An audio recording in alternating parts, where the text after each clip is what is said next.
When Jesus spoke of the kingdom of heaven, he was not describing a faraway paradise hidden beyond the stars, but revealing a truth that dwells closer than breath itself. Those who listened to his words often imagined a glorious kingdom that would come with power and splendor, yet his message pointed toward something far more intimate and profound. The kingdom, he said, was already near, already within reach. It was not a distant promise, but a living presence waiting to be discovered by hearts ready to awaken. This revelation remains as powerful today as it was 2,000 years ago, a mystery inviting every listener to look beyond appearances and uncover what has been hidden in plain sight.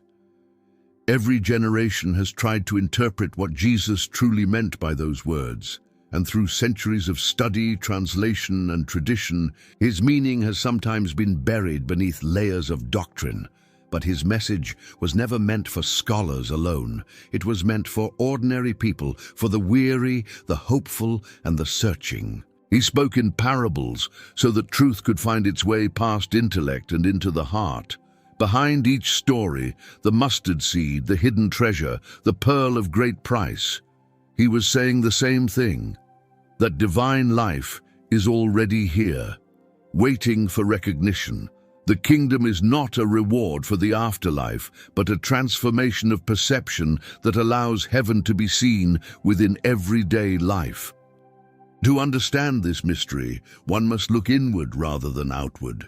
The eyes of the body can only see the surface of things, but the eyes of the spirit can perceive the divine reality that moves beneath them. Jesus called his listeners to awaken to that vision, to see the world not as fragmented or hopeless, but as sacred and filled with the presence of God. He wanted humanity to realize that heaven is not merely a destination after death. It is the essence of life itself, woven into every heartbeat, every breath, every act of love. The journey toward understanding the kingdom begins with the courage to turn inward and listen to the quiet voice that speaks within the soul. When he said, "The kingdom of God is within you," he was offering one of the greatest truths ever spoken. Those words hold the power to transform how we see ourselves and the world around us. They invite us to stop chasing fulfillment in material success or recognition, and instead to awaken to the divine presence already dwelling within. That presence is peace that cannot be shaken, love that cannot be lost, and light that no darkness can overcome. To live in awareness of it is to live as a citizen of heaven, even while walking on earth. As this journey unfolds through his teachings, the invitation becomes clear: to rediscover what was never truly lost. The kingdom of heaven is not hidden from humanity, it is hidden within humanity, waiting to be remembered. Every teaching of Jesus was designed to guide people back to that awareness, to remove the veil of illusion that blinds the heart. To walk in the kingdom is to see with new eyes, to live from love rather than fear, and to know that divine presence has never been absent.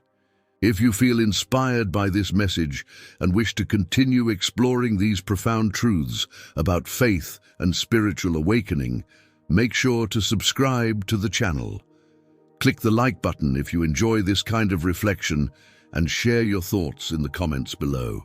Your support helps these messages reach more hearts searching for light, peace, and understanding. When Jesus spoke the words, "The kingdom of God is within you," he opened a door to one of the most profound spiritual revelations ever given to humankind. Those words defy ordinary interpretation because they challenge the natural human tendency to search for divine truth in external forms. People have long looked upward to the heavens or outward to sacred places, believing the presence of God must dwell in a realm separate from their own. But the message of Jesus shattered that illusion, declaring that divine reality resides within the very core of the human soul. To understand this is to uncover a dimension of life untouched by time, untouched by fear, and untouched by the illusions of separation that keep humanity from peace. Through the image of the kingdom within, Jesus revealed that spiritual truth is not something to be reached through physical distance, but through inner awakening. It is not an achievement or a reward for moral performance, but a discovery of what has been present since the beginning. Every person carries within their heart the seed of divine life, hidden beneath layers of distraction, doubt, and ego. The world encourages people to seek validation through possessions, achievements, and recognition, but the deeper satisfaction of the soul comes only when the inward gaze turns toward the divine presence already there. The stillness that follows this realization is not empty, but filled with a quiet radiance that words cannot capture. Many of Jesus' teachings were designed to turn human attention inward. When he spoke of prayer, he said to enter one's inner room and close the door, for it is in the secret place of the heart that communion with the Father takes place.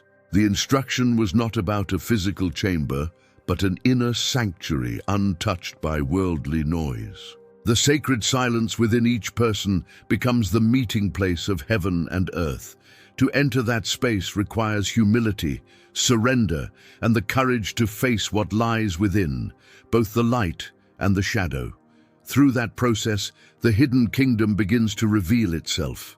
Those who heard Jesus speak often struggled to grasp this inward vision because the mind naturally looks for something tangible, something that can be seen and measured. He spoke in parables to guide them beyond logic, using stories that bypass the intellect and reach the soul.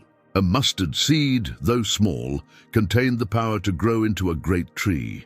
That image was a mirror of the kingdom within. The smallest spark of divine life in a person can expand into an all-encompassing awareness of God's presence. Spiritual growth does not begin with external conformity, but with nurturing that hidden seed through love, compassion, and forgiveness. When the heart becomes quiet, when the noise of self-concern fades, the kingdom begins to stir within awareness. It does not arrive with visible signs or loud proclamations.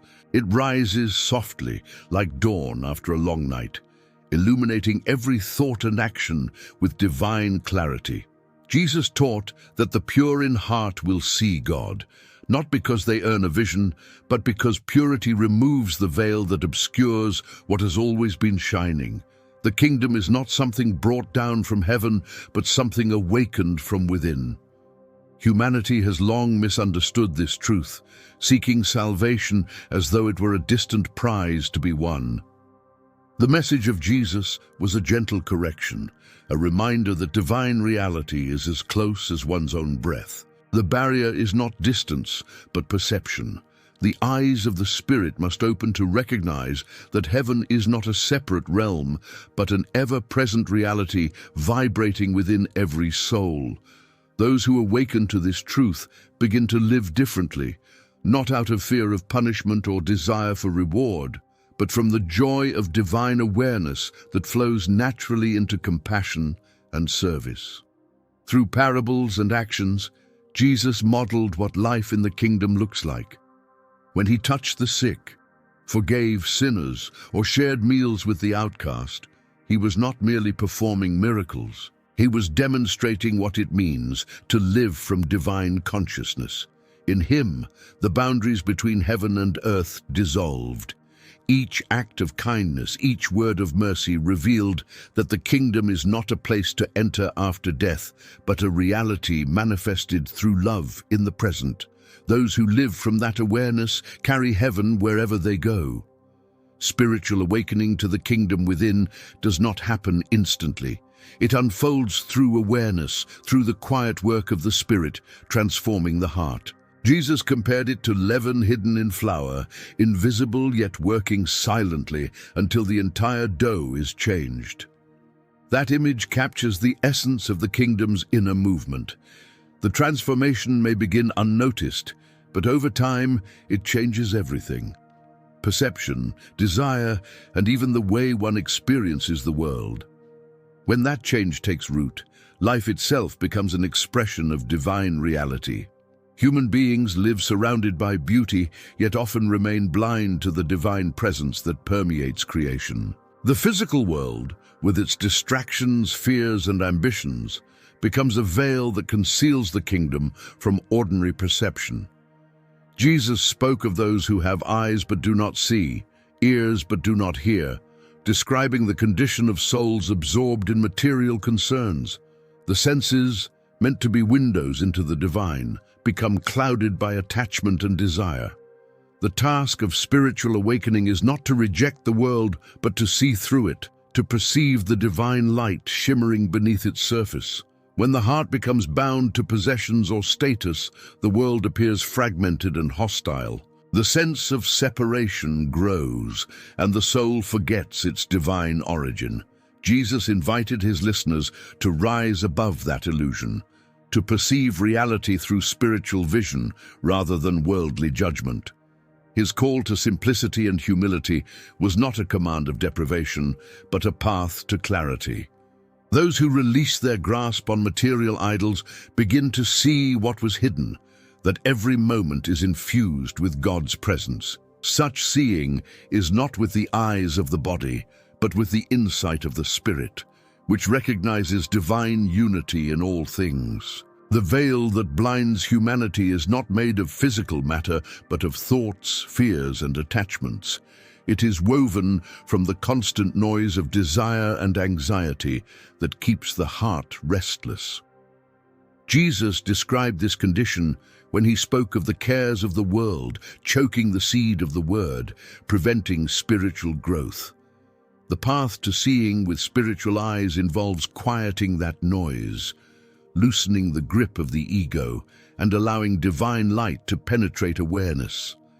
When the heart becomes still, vision clears, and the kingdom begins to emerge from behind the veil. Every teaching of Jesus about seeing and hearing carried this deeper meaning.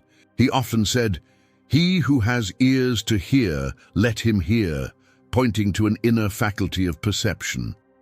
Those who approached his words with intellectual curiosity alone could not grasp their fullness. Only those willing to surrender preconceived notions could glimpse the mystery he revealed.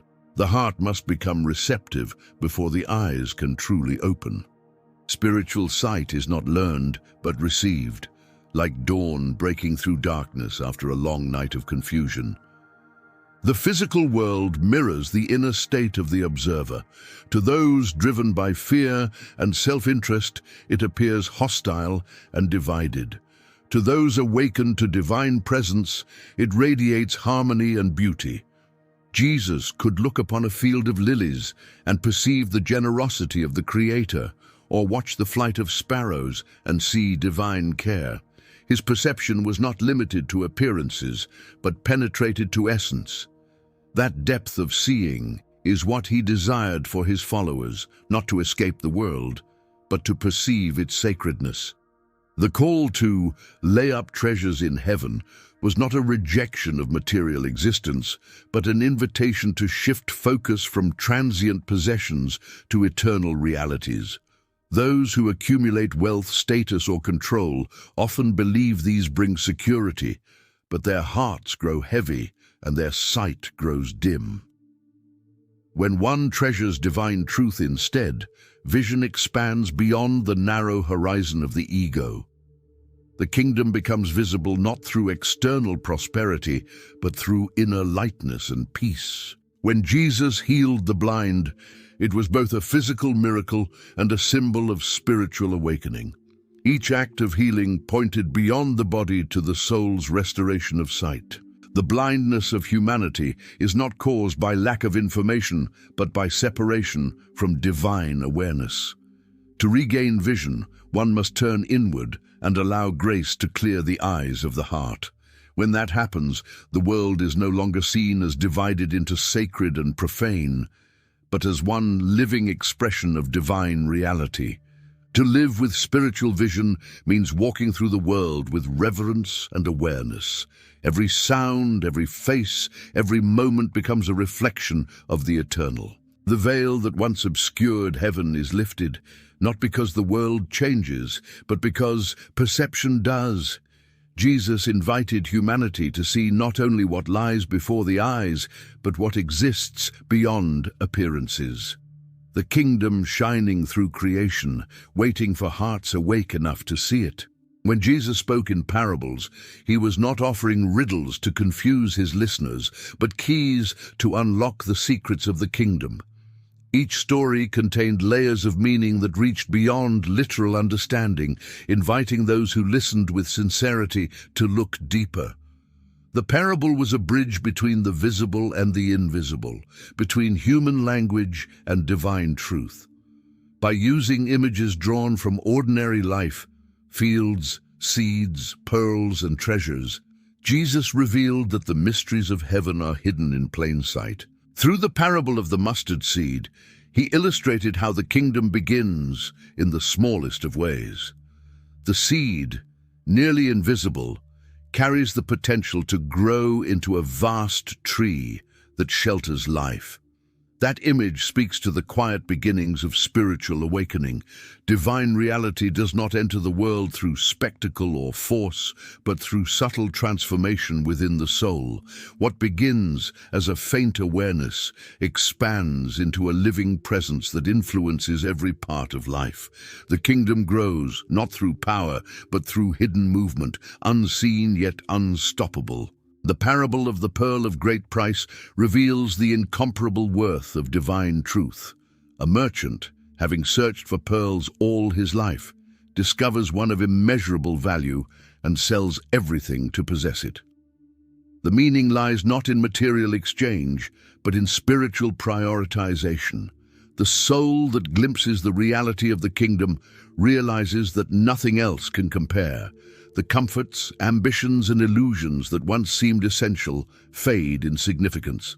To possess the pearl is to surrender all that is false in order to live in truth. Another parable speaks of treasure hidden in a field. A man, upon discovering it, sells all he owns to buy the field. This story reflects the joy of awakening to divine presence. The treasure was always there, buried beneath the surface, waiting for discovery. The field represents the world, ordinary and often overlooked, yet containing infinite riches for those who look deeply. The act of selling everything symbolizes detachment, the willingness to let go of worldly attachments to gain what cannot be measured. When Jesus spoke these parables, he knew not everyone would understand. He said that the mysteries of the kingdom are given to those who have hearts ready to receive them. The stories acted as filters, separating casual listeners from true seekers. Those content with surface meanings would walk away puzzled, while those moved by the Spirit would ponder, pray, and gradually perceive the hidden truth. The kingdom cannot be grasped by intellect alone. It requires the openness of the heart and the humility to be taught by divine wisdom. Each parable was an invitation to transformation. The words themselves were alive, carrying a vibration that awakened something within those who listened with faith. To the mind, they appeared simple. To the spirit, they were gateways to infinite understanding. The parable of the leaven illustrates this perfectly. A small amount of yeast hidden in flour causes the entire dough to rise. The divine truth works in the same way, quietly permeating the heart until the whole life becomes changed. When the disciples asked why he spoke in parables, Jesus explained that truth is revealed according to readiness. Light too bright blinds rather than illuminates. The parables offered a gentle light that allowed seekers to adjust their spiritual sight. Those who pondered them with devotion found that meaning unfolded gradually, like petals of a flower opening to the sun. Divine wisdom does not rush revelation. It allows understanding to bloom in its appointed time. Through parables, Jesus showed that the kingdom cannot be contained by definition or doctrine. It reveals itself through symbols, through living experiences that speak differently to each soul. Every story he told continues to echo through time, calling listeners into deeper awareness. Those who approach these words with open hearts discover that the parables were never meant to conceal truth, but to awaken it. Beneath every image lies a reflection of divine reality, waiting for those who are ready to see. When Jesus declared that the first shall be last and the last shall be first, he was not presenting a moral puzzle, but unveiling the radical nature of divine order. His words disrupted the assumptions of human society, where power, wealth, and recognition define greatness. The kingdom of heaven operates by entirely different principles, reversing the hierarchy of the world. Those who exalt themselves are humbled, while those who walk in humility are lifted into divine favor. What humanity values most often holds little worth in heaven's sight, and what is overlooked by the proud becomes the very foundation of divine purpose. Through his life, Jesus demonstrated this inversion in every act and word. He associated with the poor, healed the outcast, and embraced those deemed unworthy. His disciples, many of them fishermen and laborers, carried no earthly credentials, yet they became vessels of divine power. The message was unmistakable. Spiritual greatness has nothing to do with social position or prestige. To serve, to love, to forgive. These acts hold greater weight in eternity than crowns or thrones. The kingdom does not advance through conquest, but through compassion, not by domination, but by surrender to divine will. Human ambition has long been driven by the desire to rise above others, to be seen, praised, and remembered. Jesus overturned that entire system by revealing that true exaltation comes from lowering oneself in love. He washed his disciples' feet to show that leadership in the kingdom means service, not authority. In that simple act, he redefined what it means to be great. Those who kneel in humility become reflections of divine power, for they act from love rather than pride. The gesture was not symbolic alone. It was a declaration of how heaven measures worth. Every teaching about humility, mercy, and forgiveness was designed to dissolve the illusion of superiority that blinds the human heart. Pride isolates the soul from divine grace, while humility opens it to receive. Those who trust in their own righteousness often close themselves off from transformation, believing they have nothing to learn. Jesus spoke of this when he said that tax collectors and sinners would enter the kingdom before the self-righteous. It was not an insult, but a revelation that brokenness and honesty create the soil in which divine love takes root. When he said, "Blessed are the meek, for they shall inherit the earth," he was describing a power that transcends worldly strength. Meekness does not mean weakness.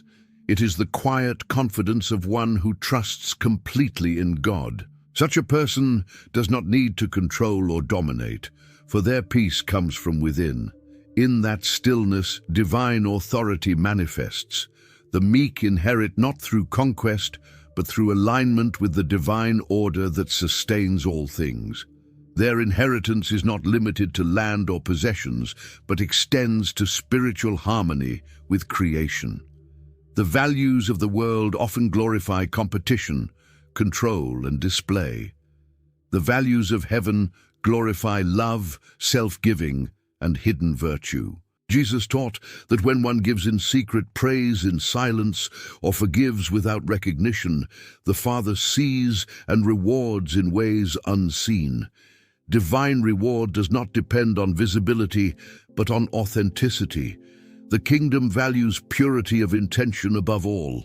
Those who act for praise receive their reward in the fleeting admiration of others, but those who act in humility store treasures that cannot decay. Many of his parables illustrated this inversion of human values. The story of the laborers in the vineyard, where those who arrived last received the same wage as those who came first, reveals divine generosity that transcends human fairness. The kingdom operates on grace, not merit. Every soul, regardless of status or past, is invited into equal communion with divine life. The proud find this offensive because it dismantles hierarchy, but to the humble, it is liberation. Through the cross itself, Jesus embodied the paradox of divine victory through apparent defeat. His surrender to suffering was not weakness, but the revelation of supreme strength. By laying down his life, he exposed the emptiness of worldly power and revealed that love is the only true sovereignty. The cross stands as the eternal symbol of the inverted kingdom, where triumph is born from sacrifice and life arises from death. Those who understand this mystery no longer chase worldly success, for they see that divine greatness begins in humility. When Jesus proclaimed that his kingdom was not of this world, he was not distancing divine reality from earthly existence, but distinguishing the nature of divine authority from human systems. His words did not describe a distant empire, but a reality that operates on a higher plane of consciousness. The kingdom is present in every moment where divine love governs thought and action. It does not belong to the structures of politics, economy, or religion, but exists wherever hearts align with eternal truth. Those who awaken to it discover that heaven is not postponed until death, but available in the present, interwoven with every breath of life. Many have misunderstood this teaching, imagining the kingdom as purely future, something to be established at the end of time. Jesus spoke differently. He said, "The kingdom is near, that it has come among you." These statements reveal a tension between what is already realized and what remains to unfold. Divine reality permeates the world, but is hidden from those who live in fear or distraction. To perceive it requires an inner shift, a turning from external expectation toward inward recognition. The kingdom is not coming from outside, but rising from within creation itself. When he healed the sick, forgave sins, and restored dignity to the broken, Jesus was not merely performing isolated miracles, he was manifesting the kingdom. Each act of compassion was a revelation of heaven's presence breaking into human experience. Those who witnessed these events were not simply seeing power displayed, but seeing divine nature expressed through love. The kingdom is revealed whenever mercy triumphs over judgment, whenever reconciliation replaces division, whenever truth dissolves deception. It is not bound by time because it belongs to eternity. Religious expectation in his time anticipated a political Messiah who would overthrow oppression and establish a new order through force. Jesus defied that vision, teaching that the kingdom cannot be built by human ambition. His reign is invisible to those who measure strength by armies or wealth. The power he demonstrated was the authority of love, which cannot be conquered or corrupted. He taught that those who seek the kingdom must first seek righteousness, right relationship with God and one another, because divine order flows from within outward, not from power imposed upon others. Life in the present kingdom means living with awareness that every encounter carries sacred significance. Each act of kindness, each moment of forgiveness, each quiet prayer becomes participation in divine reality. The boundary between heaven and earth begins to dissolve when the soul recognizes that God's presence fills all things. Those who live in that awareness bring heaven into the ordinary, transforming daily existence into worship. Through them, the invisible kingdom becomes visible in action and attitude. The phrase, "not of this world," does not imply withdrawal from life, but transformation of it. Jesus did not call his followers to escape reality, but to redeem it through divine consciousness. When love governs thought, fear loses its grip. When forgiveness replaces resentment, the world begins to heal. Each heart that awakens becomes a living gateway through which divine presence flows. The kingdom expands not through territory, but through awakened souls who embody love in motion. Many spiritual traditions have sought to separate sacred from secular, holy from ordinary, but Jesus erased that division. Every moment is holy when lived in awareness of divine presence. The kingdom is not confined to temples or rituals, but revealed in the act of loving one's neighbor, feeding the hungry, comforting the sorrowful. Each compassionate gesture reflects the same divine authority that governed his life. Through such acts, heaven touches earth. Living in the awareness of the present kingdom requires surrender of control and trust in divine timing. Jesus taught his followers to pray for the Father's will to be done on earth as it is in heaven, meaning that divine harmony should manifest in the physical world. That prayer is not passive. It is a call to become instruments of divine purpose. Those who live with that intention discover that the kingdom is already here, waiting for hearts to open wide enough to let it flow through them. Entrance into the kingdom of heaven is not granted by status, creed, or ritual, but through inner rebirth. Jesus spoke to Nicodemus of being born again, not in the flesh, but in the spirit. That conversation revealed that the path to divine life is an inward metamorphosis, a complete renewal of the heart and mind. To be born again means to awaken to the divine image within, to allow old patterns of fear, pride, and judgment to fall away so that the soul may live in harmony with God. This transformation is not symbolic, but experiential, a real change in perception that alters the course of a person's entire existence. Repentance, as Jesus described it, is not merely regret for wrongdoing, but a radical turning of the heart toward divine truth. It involves releasing false identities and illusions that have kept the soul in darkness.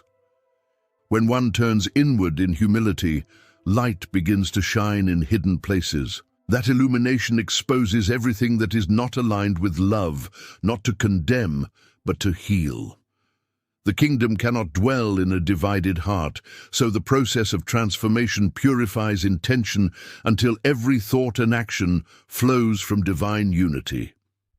Forgiveness plays a central role in this rebirth. Jesus taught that those who forgive open themselves to receive forgiveness, not as a transaction, but as a spiritual law. The refusal to forgive binds the soul to the past, while forgiveness releases it into freedom. Through forgiveness, the heart becomes light enough to rise into the atmosphere of heaven. Every act of mercy opens the door wider to divine presence. To live in the kingdom means living in perpetual forgiveness toward oneself, toward others, and toward life itself. The transformation of the heart also involves the awakening of love as the governing force of existence. Jesus summarized the entire law in 2 commands: to love God with all one's being and to love one's neighbor as oneself. These were not moral duties, but descriptions of divine nature. When love becomes the essence of perception, separation dissolves and the kingdom begins to manifest. Love does not seek reward or recognition. It expresses divine life spontaneously. Such love is the heartbeat of heaven pulsing within human experience. Spiritual rebirth requires surrender, a willingness to let go of control and allow divine will to reshape the soul. Jesus compared this process to a grain of wheat that must fall into the ground and die to produce new life. The death he described was not physical, but the dissolution of the ego, the false self that clings to fear and pride. When that false self yields, divine life emerges, vibrant and free. Those who experience this transformation no longer see themselves as separate from God, but as vessels through which divine love flows into the world. The journey of inner transformation is not without struggle. Old habits resist surrender, and the mind often clings to familiar patterns of thought. Jesus spoke of this when he described new wine requiring new wineskins. The spirit cannot be contained within rigid structures of belief. It demands renewal. Those who open themselves to this process become flexible and alive, able to receive continual revelation. Spiritual growth is dynamic, a living relationship with the divine that deepens through every challenge and triumph. When the heart is transformed, perception of the world changes completely. What once appeared ordinary becomes luminous, infused with divine presence. Suffering is no longer meaningless, but seen as an opportunity for grace to deepen. Every encounter becomes a meeting place between heaven and earth. Those who have undergone this inner renewal carry peace that surpasses understanding, for their stability no longer depends on external circumstances, but on the unshakable foundation of divine love within. The ultimate goal of transformation is not personal perfection, but participation in divine life. Jesus did not call people to become flawless, but to become vessels of God's presence. When the heart is purified, it reflects divine attributes: compassion, patience, wisdom, and joy. The kingdom becomes not something to enter, but something to embody. Those who live from this awareness radiate light into the world, turning ordinary spaces into sacred ground. Their very presence becomes an invitation for others to awaken, continuing the work of the kingdom until it fills the earth with divine glory. When Jesus carried the cross, he carried far more than the weight of wood upon his shoulders. He bore the burden of humanity's blindness, pride, and fear. His path was not merely a tragedy of injustice, but a revelation of divine love expressed through surrender. Every step toward Calvary revealed a truth that contradicts the logic of the world: that true power is not displayed through domination, but through complete submission to love's will. The cross was not a defeat. It was the unveiling of heaven's victory, a demonstration that surrender is the doorway into divine life.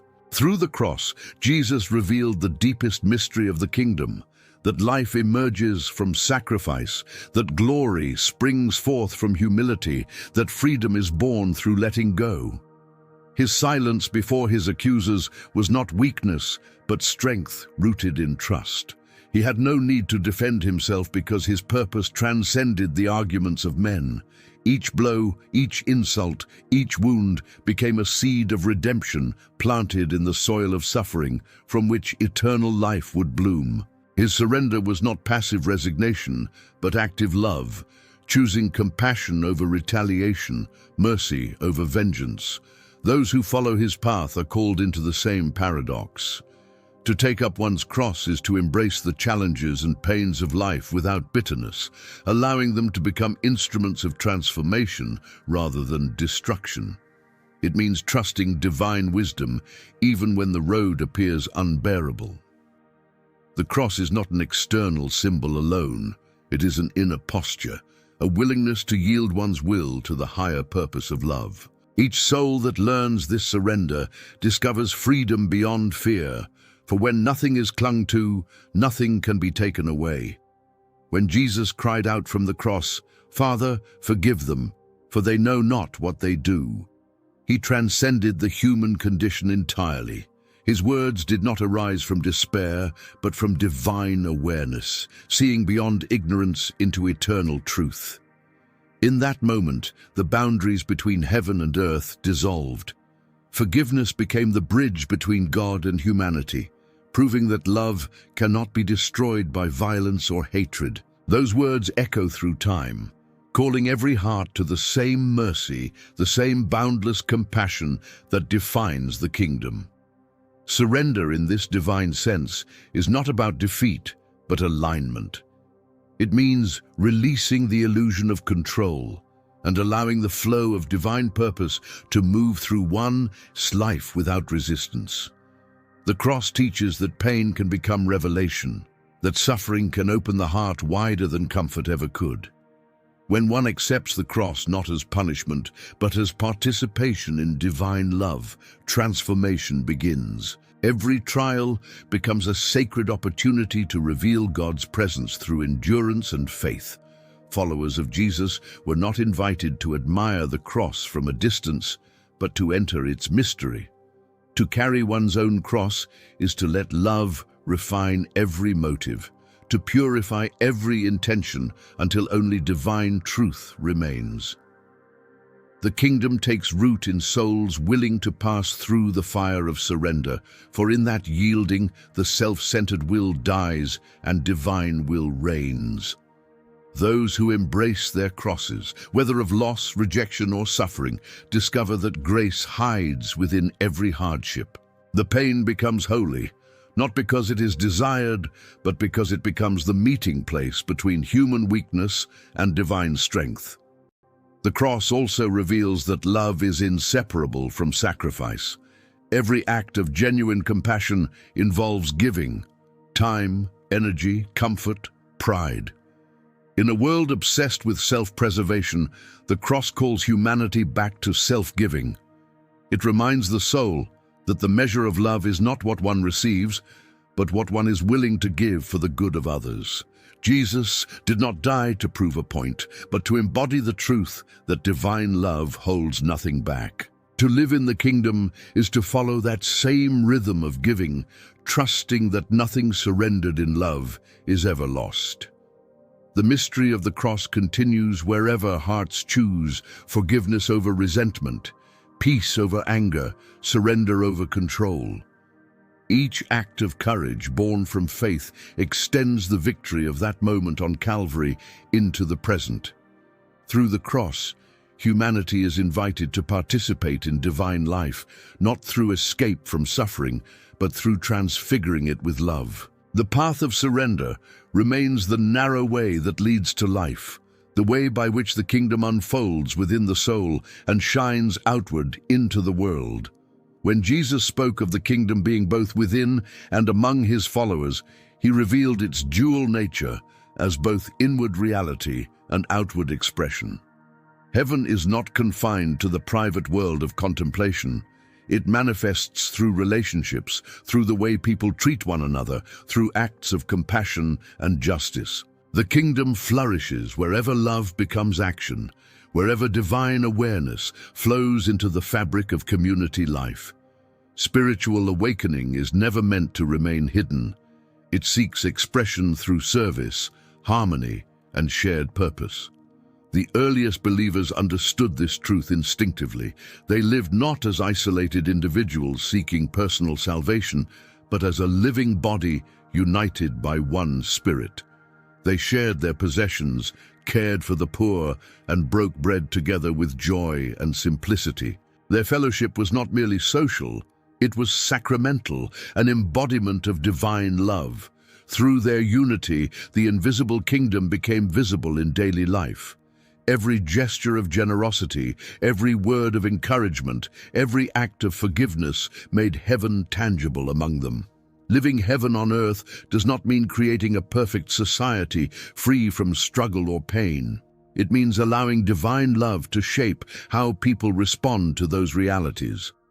The presence of conflict, loss, or injustice does not negate the kingdom. It provides the context in which it can be revealed. When forgiveness replaces revenge, when hope rises from despair, when compassion softens cruelty, the kingdom expands. It is not built through power structures or institutions, but through the quiet revolution of transformed hearts acting together in love.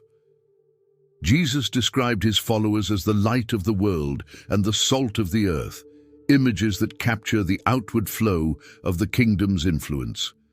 Light reveals what is hidden, salt preserves and enriches. To live as light and salt means to bring truth where deception reigns, kindness where hardness prevails, and integrity where compromise tempts.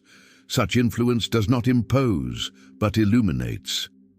Those who embody the kingdom do not force belief upon others. They awaken it through the radiance of love. The kingdom among us thrives wherever human relationships reflect divine order. When trust replaces suspicion, when humility tempers ambition, when community values every person as sacred, heaven touches earth. The measure of spiritual maturity is not in mystical experience alone, but in how one loves. Jesus said that his disciples would be known by their love for one another, because love is the natural language of the kingdom. Wherever it is spoken sincerely, divisions heal, and the boundaries between heaven and earth grow thin. Living in awareness of the kingdom among us also means engaging the world with responsibility and compassion. Faith does not call for withdrawal from society, but for transformation of it through divine wisdom. To feed the hungry, to comfort the afflicted, to stand for justice. These are not merely moral acts, but expressions of divine presence. The kingdom is not confined to private prayer, but extends into every act that affirms life and dignity. Every time love meets need, heaven's reality is made visible. Communities that embody the kingdom do not avoid imperfection, they redeem it. Human flaws, misunderstandings, and wounds become opportunities for grace to work more deeply. When believers forgive one another, when they listen instead of judge, when they choose reconciliation over division, they manifest divine love in its most authentic form. Such love becomes contagious, transforming not only those within, but those who witness it. The kingdom spreads not through force, but through attraction, the irresistible pull of genuine love lived out. Living heaven on earth means recognizing that the sacred and the ordinary are intertwined. Every conversation, every meal, every shared struggle becomes an altar upon which divine love is offered. The kingdom grows quietly in workplaces, families, and neighborhoods whenever people act from kindness rather than fear. It does not depend on grand gestures, but on the steady rhythm of love practiced daily. Those who live this way become walking temples, carriers of divine presence through whom heaven continues to touch the earth. When the prophets spoke of a new heaven and a new earth, they were describing the ultimate vision of divine unity. The moment when creation, long divided by illusion, is restored to its original harmony. Jesus carried that vision into his teachings, revealing that the kingdom is moving toward a culmination where separation ceases and all things are gathered into divine light. This is not a distant fantasy, but the fulfillment of a process already unfolding within creation. Every act of love, every prayer of faith, every gesture of forgiveness draws the world closer to that divine union. The eternal kingdom is not a realm added to this one, but the full revelation of what has always been true. The material and the spiritual are not enemies but reflections of one reality, awaiting reconciliation. Humanity's spiritual blindness has veiled this unity, creating the illusion of distance between God and creation. When awareness awakens, heaven and earth begin to merge within perception. The eternal does not destroy the temporal, it transfigures it. What was once seen as ordinary becomes radiant with divine presence, and all creation sings the same song of glory. Revelation speaks of a city where God dwells among his people, where tears are wiped away and death is no more. This image is not limited to a physical location, but symbolizes perfect communion between Creator and creation. The city of God represents consciousness fully awakened to divine love, where every barrier of fear, pride, and ignorance has dissolved. Humanity's story moves toward that union, not through destruction, but through transformation. The kingdom that began as a seed within the heart grows until it fills the entire universe with light. When Jesus prayed that his followers would be one just as he and the Father are one, he expressed the essence of this eternal vision. Unity in divine love is the goal toward which all existence moves. The divisions between nations, races, and religions are temporary veils that will one day fade in the brilliance of divine truth. Every moment of reconciliation, every bridge built across human difference, is a foretaste of that eternal harmony. The kingdom is eternal not because it exists beyond time, but because it transcends decay, living forever in the realm of divine love.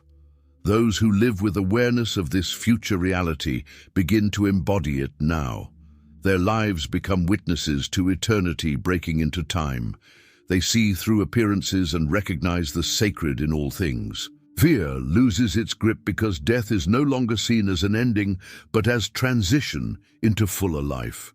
Such souls live with quiet confidence, knowing that divine purpose governs all things and that love will have the final word in creation's story. The eternal kingdom also reveals the restoration of creation itself. Nature, long subjected to exploitation and decay, will be renewed in harmony with divine intention. The groaning of the earth that Scripture speaks of is the longing of creation for redemption.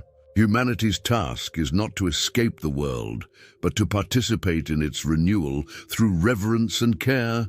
Every act of stewardship, every protection of life, every expression of gratitude toward creation becomes participation in the unfolding of the eternal kingdom. When heaven and earth become one, time and eternity converge.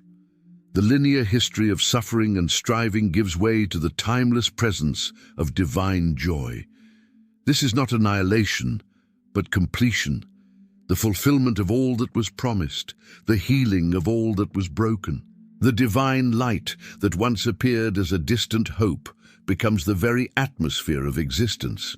Those who live in that reality experience perfect communion, for there is no longer separation between God and humanity, spirit and matter, life and love. The eternal kingdom is already forming in hearts that awaken to divine love. Every soul that lives in unity, every act of compassion, every moment of gratitude adds to the harmony that will one day fill all creation. Heaven's perfection is not a dream postponed until after death. It is a reality moving through time toward revelation. When the world finally awakens to its divine source, heaven and earth will no longer be spoken of as two, for the eternal purpose of love will have brought all things into one living song of glory. Throughout the teachings of Jesus, the message of the kingdom of heaven has always been present, though many failed to perceive it. Humanity has searched for it in doctrines, rituals, and distant promises, unaware that it was quietly living within and among them all along. The hidden gospel was never meant to be secret. It was concealed only from eyes clouded by fear and minds trapped in separation. Every parable, every act of mercy, every word spoken by Jesus was designed to awaken awareness of the divine reality that surrounds and fills all creation. What was veiled has always been within reach, waiting for hearts ready to see. The truth of the kingdom is not confined to the past or reserved for the future. It breathes in every moment of the present. Whenever love replaces judgment, whenever forgiveness softens the hardened heart, heaven breaks through the veil of this world. Those who awaken to this truth discover that they do not walk toward God, they walk with God, because divine presence has never been absent. The message of Jesus was never meant to build walls of religion, but to open the gates of the soul, inviting every person into direct communion with the source of all life. Understanding this hidden gospel transforms the way one lives. It replaces striving with surrender, fear with trust, and emptiness with fulfillment. To live as a citizen of the kingdom is to embody its qualities, to bring peace where there is conflict, compassion where there is suffering, and truth where there is confusion. The kingdom is not an abstract ideal, it is life illuminated by divine awareness. Each action, no matter how small, becomes sacred when done in love. Those who live this way discover that heaven is not distant. It unfolds wherever love is chosen over pride. The secret was never hidden from humanity. It was hidden within humanity. Each soul carries a reflection of divine light, often covered by distraction or pain. The work of spiritual awakening is simply to uncover what has always been shining. Jesus came not to introduce a new religion, but to remind creation of its divine origin and destiny. Through his words and his life, he revealed that the kingdom is both gift and calling, a gift freely given and a calling to embody divine love in all things. To live in this awareness is to rediscover joy, not dependent on circumstance, peace, not shaken by chaos, and purpose, not bound by worldly measures. When hearts open to this reality, heaven becomes visible even in the simplest moments. A child's laughter, a gesture of kindness, a quiet prayer. Every breath can become an act of worship, every step a walk through sacred ground. The invitation remains open, to awaken, to remember, to live as citizens of a kingdom that has never been far away. The hidden gospel continues to whisper through time, calling each generation to look beyond appearances and rediscover what has always been near. It reminds us that divine love is not a doctrine to defend, but a life to live. Those who carry that awareness become beacons of hope, showing others that the path to heaven is not an escape from the world, but a transformation of it. The kingdom of heaven is within, among, and before us, waiting only for hearts that dare to believe it is already here.